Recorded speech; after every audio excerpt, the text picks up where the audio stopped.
Tom Homan and I headed to the Arizona border to find out what he has planned to protect our nation. You said that this got to the point that it actually broke you. 19 dead people at my feet who baked to death. All the ones that died are in their underwear trying to get some relief from the heat. A 5-year-old little boy wearing Batman underwear, same underwear my son had, my 5-year-old son. That incident back in the tractor trailer, that changed me forever. I'm a tough guy, but I had to get help. This isn't about being a badass. This is about saving lives.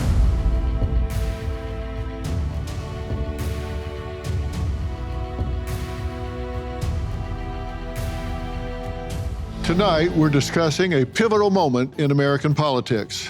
Donald Trump's recent election victory, which many attribute to his steadfast promises to tackle the pressing issue of border security.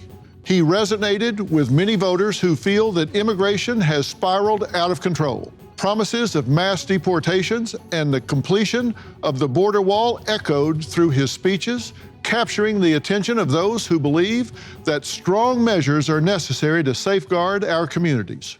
Trump's proposed policies include deploying military resources to the southern border and reinstating strict measures like the Remain in Mexico policy, which requires asylum seekers to wait in Mexico while their claims are processed.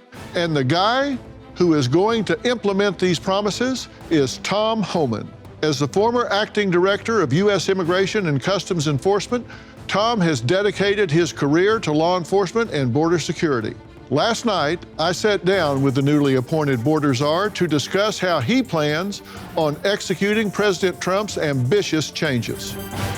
Large deportations, we're going to get these people out. Day one, we're going to be looking for these public safety threats, arresting them, detaining them, and deporting them. And if these sanctuary city mayors don't want to help, then get the hell out of the way, because we're coming, we're doing it. Out of 49 million immigrants in the U.S., around 13 million are unauthorized. You recommended family separation. I recommend a zero tolerance. I've seen so many tragedies in my lifetime. I stood in back of a tractor trailer with 19 dead aliens at my feet, including a 5-year-old little boy. Venezuela, mamá. Venezuela? ¿Sí? ¿Qué tantos años tienes? ¿Dos años? Thank God she's alive. I wake up every day pissed off with what this administration did to the most secure border in my lifetime. But thankfully, we got President Trump coming back, and we're going to secure the border once again and save lives. And it all can be prevented if we secure the borders. The situation at the Arizona-Mexico border resembles a leaky faucet that has escalated into a significant flood. With 378 miles of border divided into the Tucson and Yuma sectors, Arizona has become a focal point for illegal crossings. And let's address the issue of gotaways, individuals who evade Border Patrol detection. In fiscal year 2023, Arizona recorded over 775,000 illegal border crossings, with at least 200,000 classified as gotaways. This represents a substantial number of individuals entering the country without being apprehended. Tom and I headed to Cochise County, Arizona, where we met up with Sheriff Mark Daniels, who wanted to show Tom how Arizona has been handling this border crisis. Sure. Tom? Dr. Phil, how are you? Good to see you. How's everything? Good seeing you guys. Uh-huh. I'm glad you're back here, man.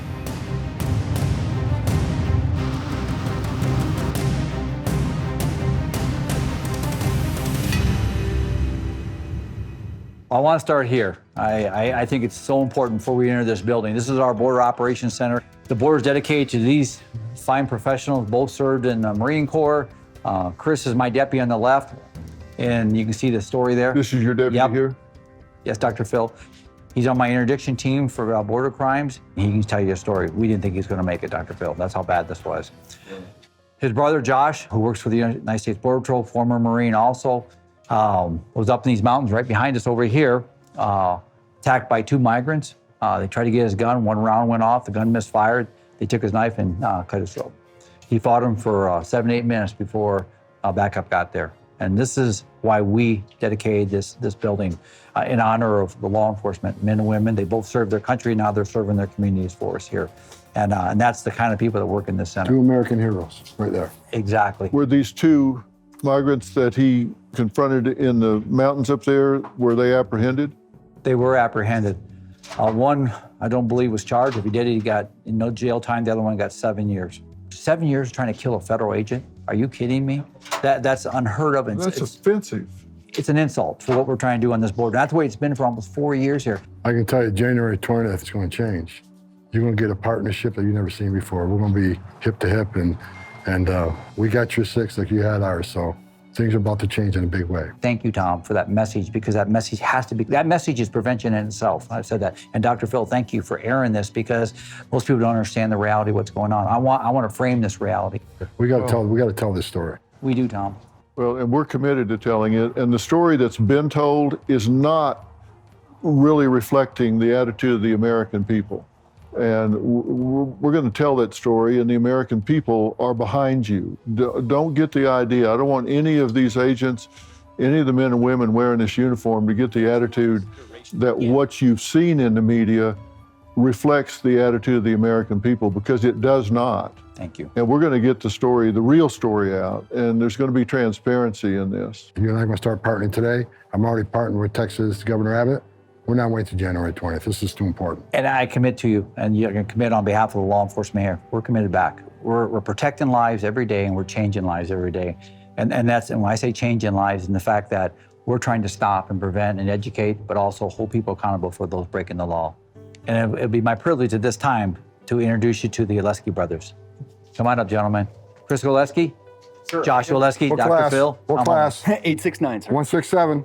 Oh, sir. my. Sir, Deputy Chris Oletski. Honor to meet you, My sir. honor to You meet guys are both American heroes in my book. I appreciate your service. Dr. Phil, if I can get the privilege, can you each spend just a minute or two explaining what happened?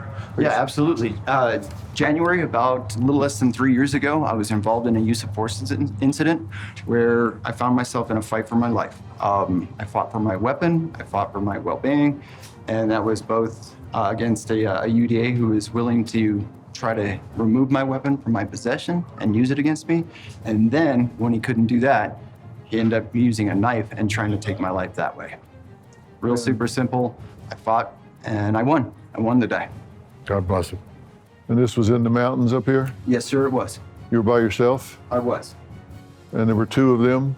I was effecting an arrest on one individual, and the other individual came down the mountain and basically bowled me over, and it was a fight after that.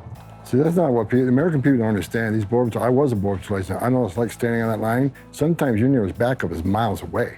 These men and women, when you and I are sleeping at night, and at 3 o'clock in the morning, sensor goes off, these men and women are standing on a dirt trail in the middle of nowhere, backup miles away. And they don't know what's coming down that trail. Is it just a illegal alien looking for a job, or is it a heavily armed drug smuggler? They don't know, but they're standing ready to take it on. These are real American heroes, finest 1% this country has, in my opinion. You know, sir, and that's exactly what happened. And it was about that time frame in the morning. You go up in the mountains, it's dark, and you do what you got to do. And you're doing that at the same time most Americans are sleeping, especially the politicians on the left-hand side who want to vilify the men and women of the Border Patrol.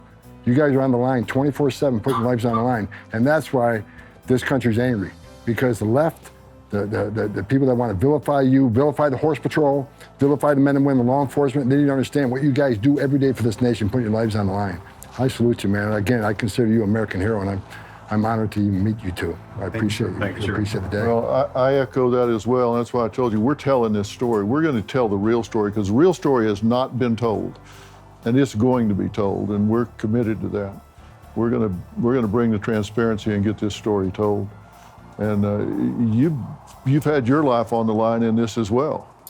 Yes, sir. So in September of last year or so, I was throwing spikes in the road to stop a very common pursuit, which we know all too well here inside of Cochise County, and it has taken the lives of some of our citizens here in Cochise County. That vehicle had already fled from a Border Patrol agent in a vehicle pursuit earlier that evening. Shortly after that initial pursuit, that vehicle, an additional traffic stop was attempted in which it fled from one of our deputies. Knowing that vehicle was heading towards the town of Tombstone, which is a tourist town here in Cochise County, and at near triple-digit speeds, I made a decision to throw spikes. In doing so and removing those spikes out of the roadway so the pursuit can continue and we could catch that suspect, I sustained really life-threatening injuries. Yeah, you fell down a hill, right? I fell off a bridge approximately Oh. 17 feet or so. I broke my left femur, the right side of my pelvis, my right elbow, and my left wrist. And subsequently, as a result of those injuries and then complications of that, I had 6 strokes. How long were you on the ground before you got some medical help? Poor sleep affects more than just energy. It impacts focus, mood, and overall health. If you've struggled with falling asleep or staying asleep or found other sleep aids ineffective, Beam's Dream Powder could be your solution. Dream Powder is a healthy, science-backed hot cocoa for better sleep made with natural ingredients like reishi, magnesium, L-theanine, apigenin, and melatonin to help you fall asleep faster, stay asleep longer, and wake up refreshed. Unlike other sleep aids, Dream doesn't cause next-day grogginess. It's delicious, guilt-free, and available in flavors like sea salt caramel, brownie batter, and cinnamon cocoa with just 15 calories and 0 grams of sugar per serving. If you want to try Beam's best-selling Dream Powder, get up to 40% off for a limited time when you go to shopbeam.com/Dr. Phil and use code Dr. Phil at checkout. That's shopbeam.com/Dr. Phil and use code Dr. Phil for up to 40% off. Christmas is the perfect time to share the gift of comfort and luxury with your loved ones. Cozy Earth makes it easy with their bamboo sheet set, a true holiday favorite. These sheets are ultra soft, breathable, and guaranteed not to pill for 10 years, ensuring restful nights and serene escapes every day. Cozy Earth stretch knit bamboo pajama sets for men and women are another can't-miss gift this season. They're perfect for unwinding at home, offering unmatched comfort and style for those treasured moments of relaxation. Cozy Earth is all about transforming your space into a sanctuary of tranquility. Their responsibly made temperature-regulating, durable fabrics make every product a thoughtful investment in comfort. Order by December 13th for free shipping or by December 20 with expedited delivery. Head to cozyearth.com/Phil and use code Phil for up to 40% off. Give the gift of luxury this holiday season. If the Trump administration has a border czar, I would like to see him actually show up to the border. I feel like we have people who have the titles and the position to make these decisions, but they're not showing up. I would like to see the border czar take action and actually be there. Otherwise, why does he have the position? In these past years, Americans have heard a lot of talk about border control, but have not seen enough action. So I decided to take action and bring the incoming president's new border czar, Tom Homan, to the Arizona border to find out what he has planned and to meet with some of the many men and women who work tirelessly to protect us. You've had your life on the line in this as well. Yes, sir. So in September of last year or so, I was throwing spikes in the road to stop a pursuit. I sustained really life-threatening injuries. How long were you on the ground before you got some medical help? I don't know. Everything kind of after that initial fall is pretty much a blur. And for about the next 10 days or so, I was in what I refer to as the darkness.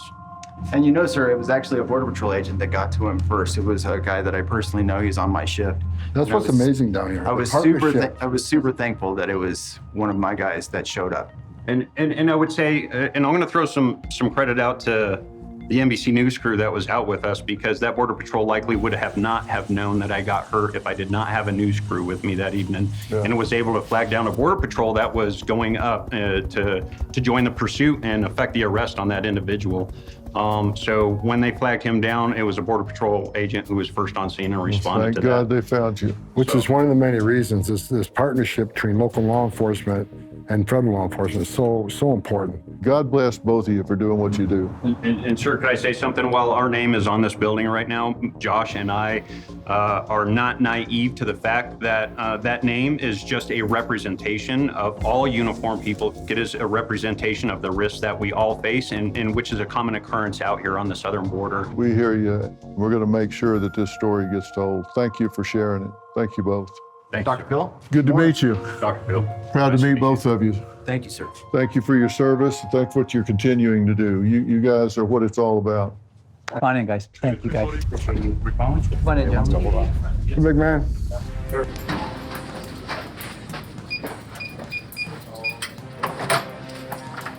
There we go.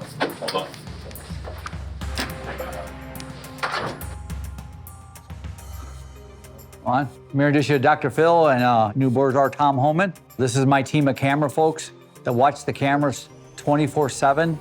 This is the only place in the country I know that does this. And this is in partner with the Arizona Sheriffs and National Sheriffs, Western State and Southwest Border Sheriffs. So how's this work? So if you get something right now, you see 6 guys carrying backpacks. What happens? It'll pop up on the screen. The AI is recognized as a human. That's where the red comes from.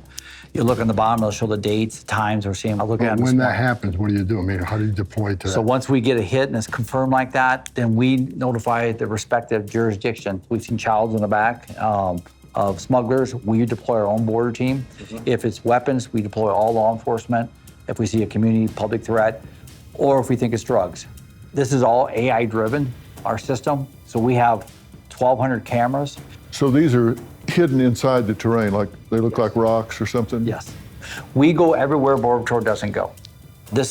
There is no federal dollars in this camera room, this building, this system. This is all state money and private money that supports this whole program. I think what people also don't understand, and I explained to Dr. Phil yesterday, not only is this like apprehensions, but some of these people you find are in bad shape, so we're saving lives with this system. That's right. That's what we're saying. No, we're protecting people with this. We see humanitarian issue, we respond to. We got a helicopter, we'll go in there and do what we can. We need to help somebody, we're right there. And you can see them popping across.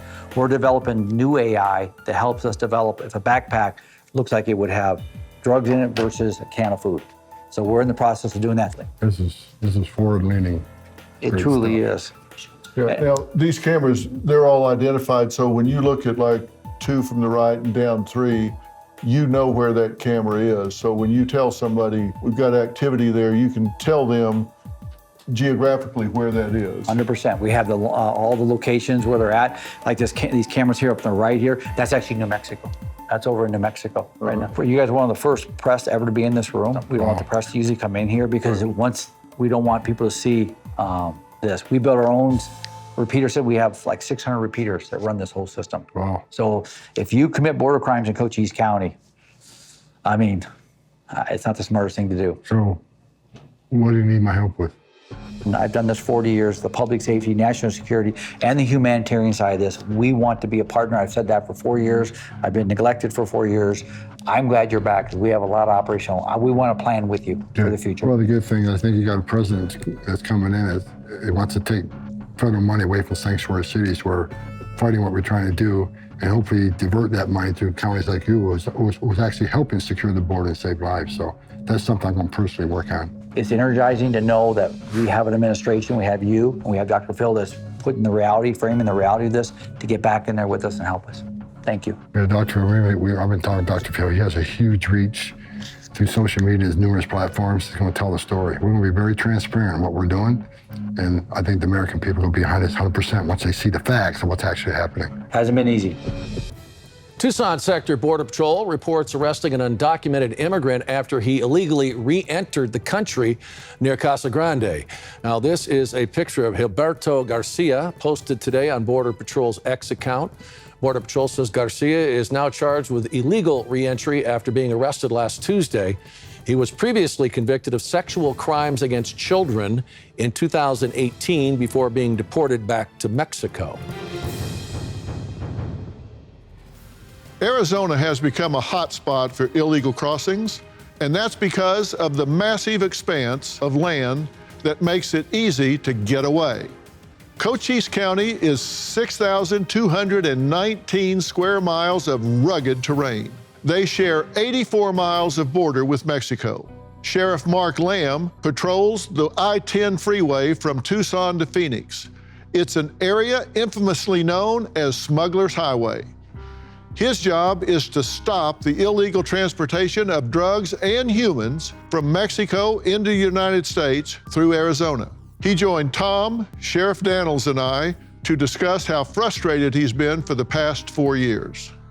What's it mean to you guys to have this gentleman back in the saddle and heading up border activities? Well, as an American and as a sheriff, it means the world of difference. You know, not only is Tom a proven leader, but he's a cop and he understands the work that's being done. You know, today we've had more interaction with somebody from the federal government than we've had in 4 years.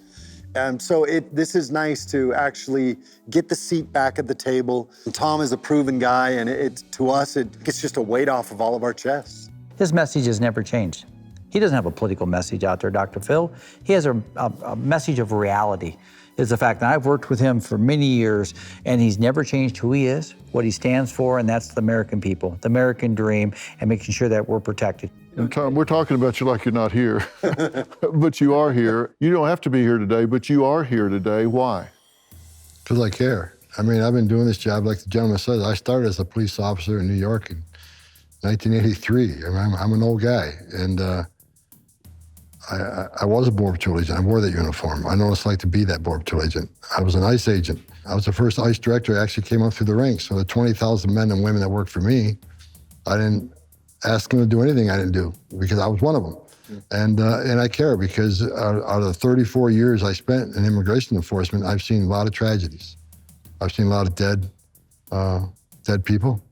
I've seen a lot of children who suffered. I've seen dead children. I've talked to little girls as young as 9 that were raped multiple times by the criminal cartel as part of the passage. It changed me forever. And at one point, it broke me. It broke my heart. So when I worked with President Trump, we succeeded and have the most secure border of my lifetime. And now I wake up every day pissed off because we got an administration who came in and unsecured the most secure border on purpose. Not by accident, not by mismanagement, by design. And when they did that, I knew exactly what's going to happen. More children would die, more women would be sexually assaulted, more known suspected terrorist threats are going to get into the country, more sex trafficking is going to happen, more death overall. And it has happened under Joe Biden's administration. We got a record number of aliens dying across the border, a historic number, almost 4,000. We got 250,000 Americans dead from fentanyl coming across the border. 600% increase in sex trafficking of women and children. They've lost track of 300,000 children that were smuggled in this country and they released. I guarantee you many of them are living with pedophiles and enforced labor.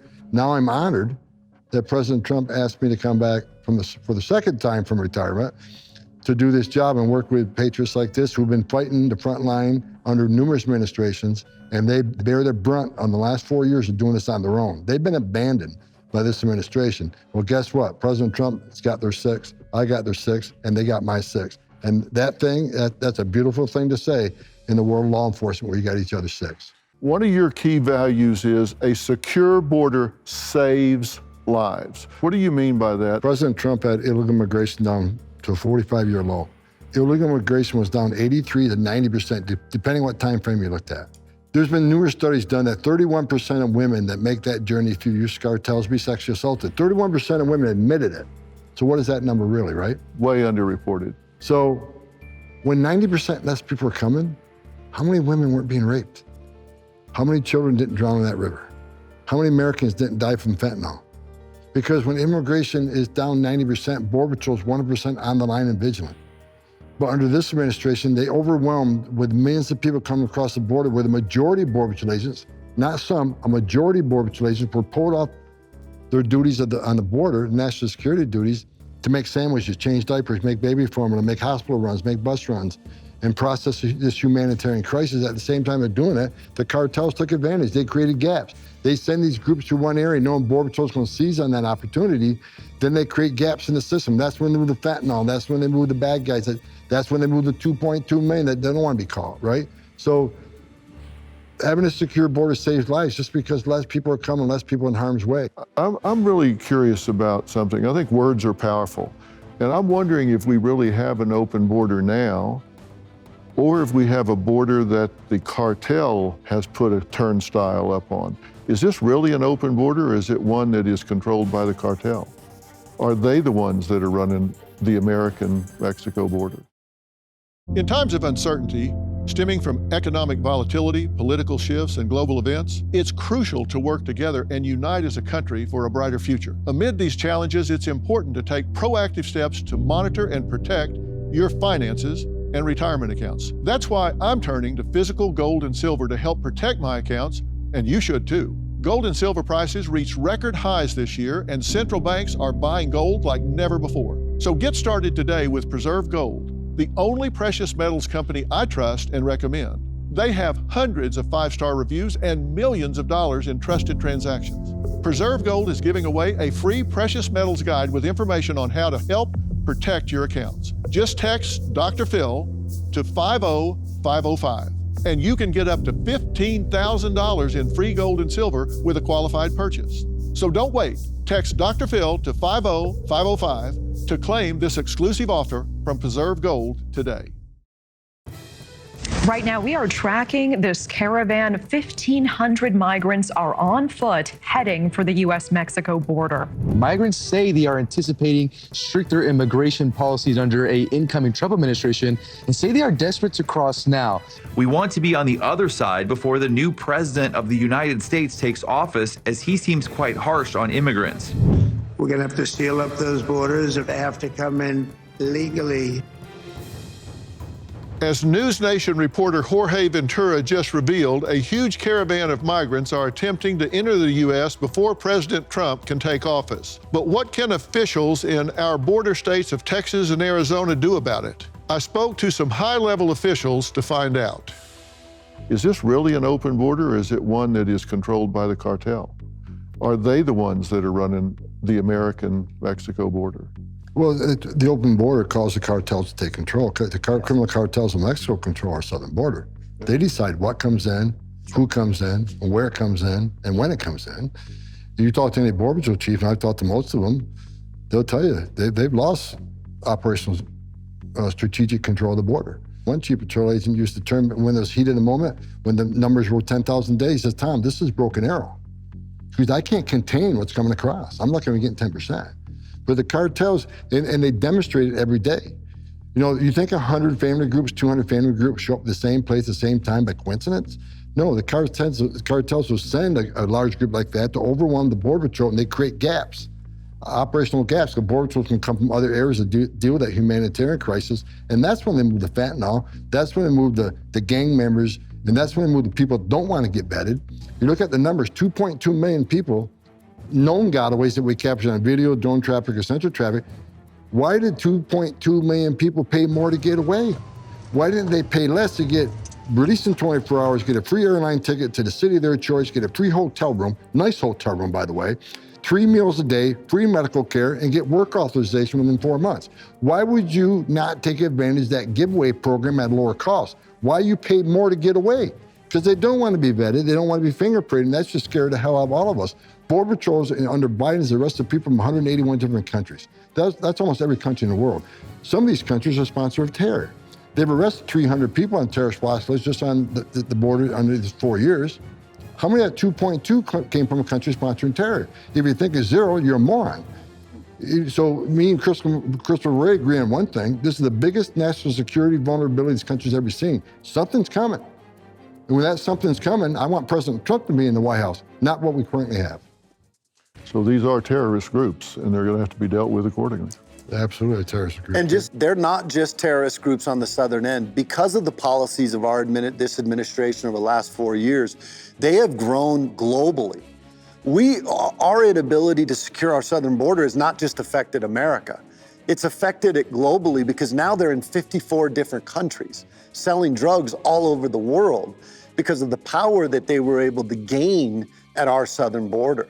And what you just said, they're in numerous countries across the globe, which is another reason they need to be declared terrorist organizations. We can attack it from a multi-country facet. Right. You guys agree with this? What's your take? How do you react to what he's saying? We're losing over 100,000 Americans a year to fentanyl. And the ones that don't die, these families are being crushed by the effects of fentanyl in their homes and in their families and in their communities. You talk about the people that are being abused by the cartels. Tom just mentioned them. You talk about the children that are being lost and used as pawns, the women that are being raped, the people that are being left for dead in the desert. We, the sheriffs, are the ones that go pick those people up in conjunction with our partners at Border Patrol. We're out there using our helicopters, our resources to pick people up that should have never have been in the desert on a 120-degree day. They should have never been there because we should have done our job in the first place. But they're being taken advantage of by bad policies and criminal organizations that have zero care for human life.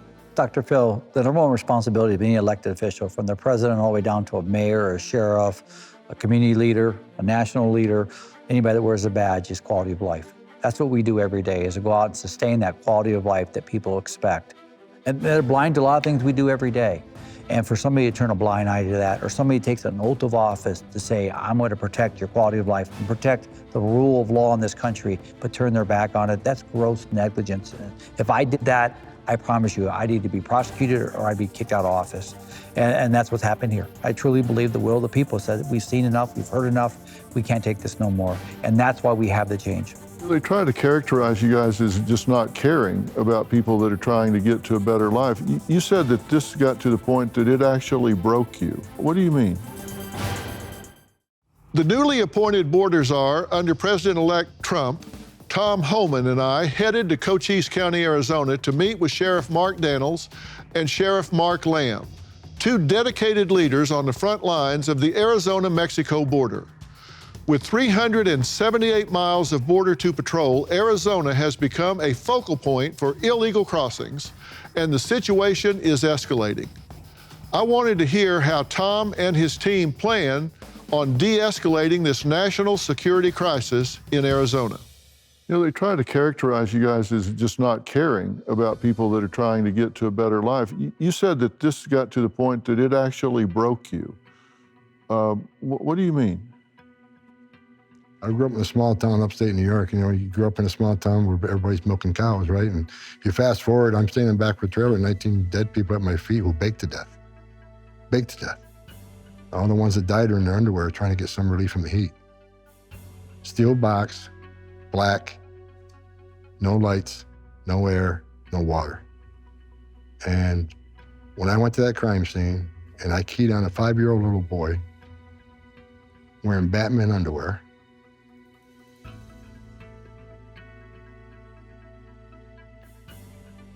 same underwear my son had, my 5-year-old son. And you think about the tragedy of that life being lost. You think about what that little boy went through, how he suffered. No one should suffer like that. And it broke me because I know it can be fixed. I know it can be prevented. When you have a secure border and people aren't making that journey, they're not dying. Think about the little girl, whether it's, you know, the numerous ones that died, you know, Lake and Riley. That little girl fought for 18 minutes. She didn't want to die. She's fighting for every breath. She tried to call 911, and that got stopped. This little girl panicked in terror, fighting for every minute of her life. Killed by someone that's not supposed to be here. And I'm tired of it. I'm sick of it. Now, that incident back in tractor trailer, that changed me forever.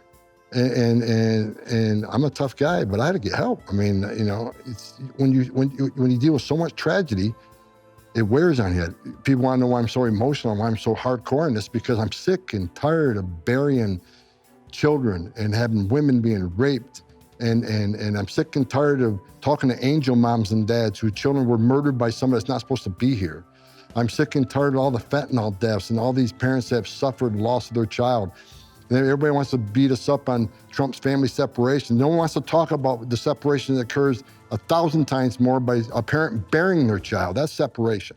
This isn't about being a badass. This isn't about being the border god or anything I've read on the paper. This is about saving lives. Every Border Patrol agent that wears that uniform, they're a mom and dad too. They don't hang their heart on a hook when they go to work. They save thousands of lives every year. These men save thousands of lives every year. And I'm tired of the chaos and the death. And I'm gonna do everything I can to fix it, because it's the right thing to do for this country, the right thing to do for the men and women who put a Kevlar vest on every day, put a gun on their hip to do the job that Americans want them to do. And how much money do you guys spend in ICE detention centers, for example, on health and treatment and care for these people when they are in detention? When I was ICE director, we spent nearly $1 billion in health care. And here's what, and the left media attacks ICE detention facilities all the time. I dare any facility, any state or federal local facility to compare their detention standards to ICE detention standards. Anybody go to ice.gov, look up PBNDS 11, performance-based detention standards. I think most taxpayers would be pissed off on how much money we spend on detention standards. Matter of fact, there are sheriffs across the country that backed out of our contracts because they could not afford those detention standards. These people are well taken care of, but they want to talk the deaths in custody. When we have people in custody that die, whether it's a heart attack or something that's unexpected, our deaths in custody are a fraction of every other facility in the country. But they'll earmark, well, ICE lost 14 people in custody this year, died in custody. Better than they'll get almost anywhere else. ICE facilities, sometimes the first vaccinations children get. Sometimes it's the first time they've ever seen a doctor. Matter of fact, the medical professionals at ICE, they save thousands of lives because they'll find something that the alien didn't even wear head. We have to work together. If we're going to protect children, if we're going to protect people, we have to work together. And that's why I stand with President Trump, our borders are, and I'm glad you accept that title. How can you not listen to him and realize this is the right guy for the job? Yes.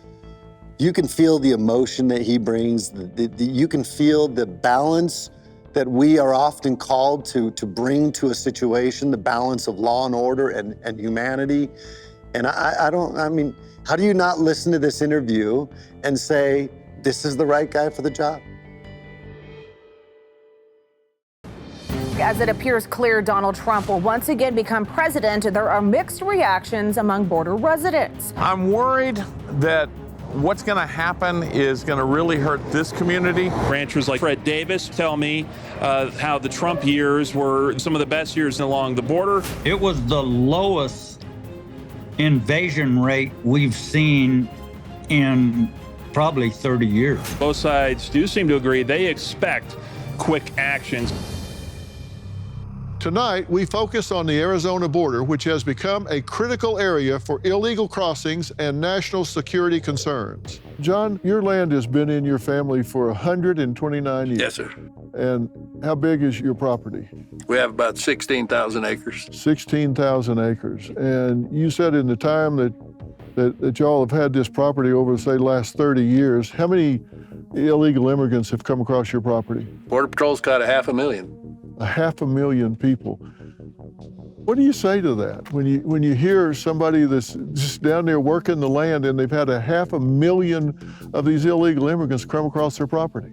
I like to say it shocks me, but it doesn't.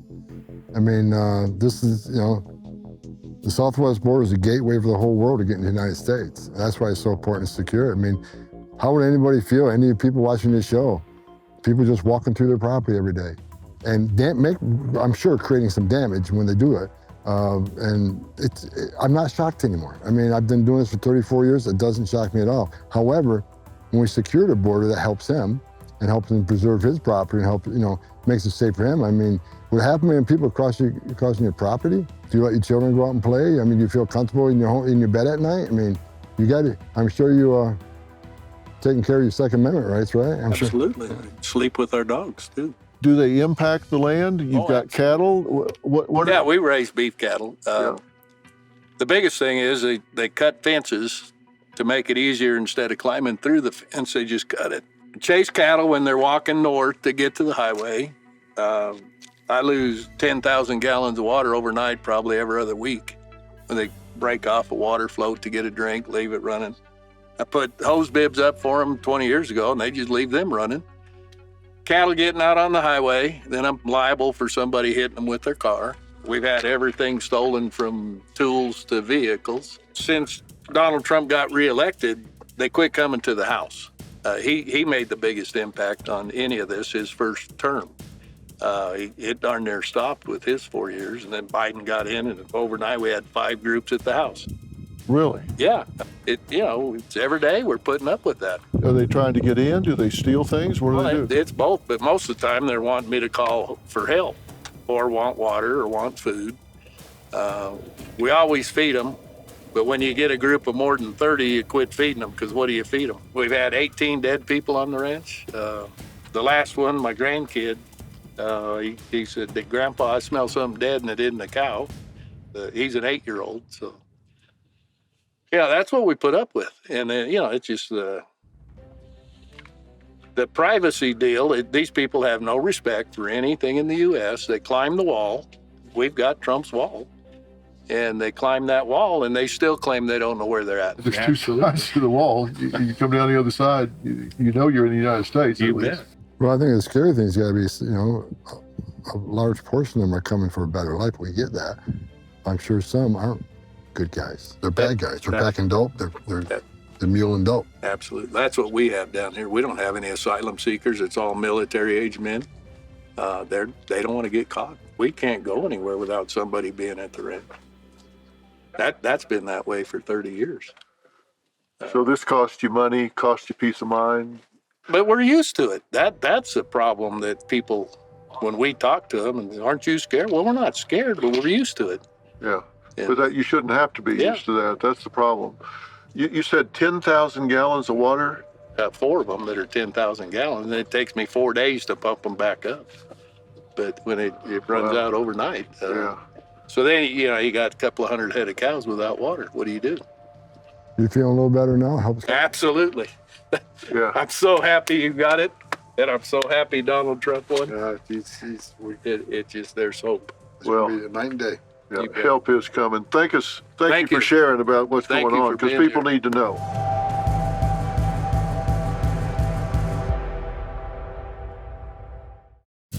This visit to the Arizona border with Tom Homan was about more than just politics. It was a chance to meet some of the dedicated men and women on the front lines of border security who work tirelessly to protect our nation. As we walked along the border and the unfinished wall, we saw firsthand the challenges these brave individuals face every day. Thank you guys for being here. And I'll just say on behalf of all the law enforcement on the southwest border and beyond, we're looking forward to see some improvements on this. If you look back at the top of the hill, President Trump was taking that wall up and over that hill. You can see the serpentine going up and through there on the side to get the trucks up there. When President Biden took over, he froze that in time, declaring the southwest border a non-emergency. So you saw all the scrap metal that was supposed to be up here. That's all been sitting just rotting away. And again, we're looking for a lot of partnerships in the next 4 years. And we thank you for sharing our reality. And number 2, for being a partner with us, for our Border Patrol CBP folks, sheriffs, police departments in our state. So thank you so much to both of you for being here today. Well, we're just here to document it. This is the action figure right here. And what people need to understand is that Trinidad, Iowa, they're on notice because my gang's bigger than their gang. That's true. We got Border Patrol, we got ICE, we got local law enforcement, we got state law enforcement. So we're all going to join in partnership and we'll make this country safer. Let's go. I love it. The men and women we met are committed to their mission, and it's vital that we support them in their efforts. Thank you and everyone working tirelessly on the front lines. Your dedication does not go unnoticed. I want to give special thanks to Tom Homan, Sheriffs Mark Daniels and Mark Lamb for joining us at the border.